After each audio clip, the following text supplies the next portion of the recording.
Last night I dreamt of a secret lake hidden inside a forest. The path to it was overgrown and disused. It rose along an incline, and sharp brambles and thorns blocked my way.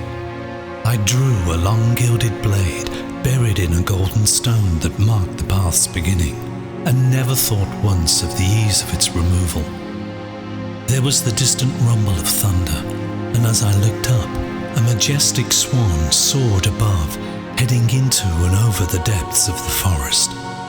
For a minute I marveled at its beauty, but then its wings folded and twisted like a broken kite, and desperately I watched it fall from view and drop helplessly towards the distant treetops. At once I raised the blade and began hacking at the dense undergrowth, cutting away the black thorns and dead branches.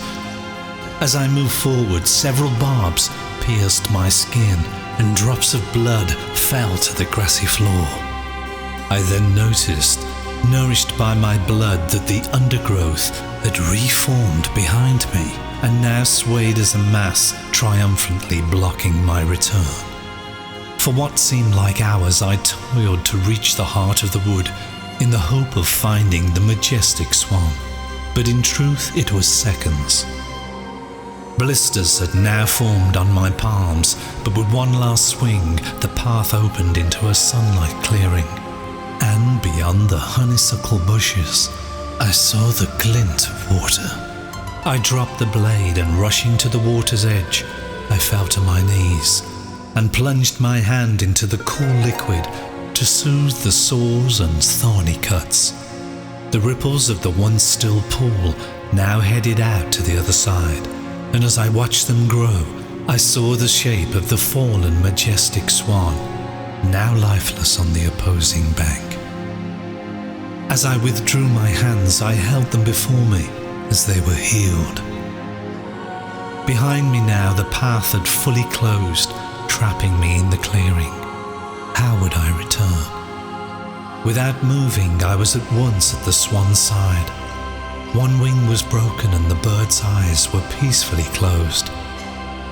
I reached out nervously, fearing its wicked bite, but instead it pushed up against my hand, and I felt its fading warmth. I lifted the heavy bird from the water's edge, as I knew there was not long. Around its neck was a loose, plaited braid, and on it an old brass key. I untied the braid and tied it around my own neck, and at once the majestic bird heaved its last breath and fell heavily across my lap. I tried to rise, but the bird was too heavy and could not be lifted from my limbs. It began to envelop me, and at first I panicked, then watched in awe as its pure white feathers cocooned my torso. I closed my eyes and succumbed to the ordeal. And when I opened them, I was no more a man, but a majestic swan. Without hesitation, I rushed forward and thrilled to the joy of my first flight, easily soaring above the water.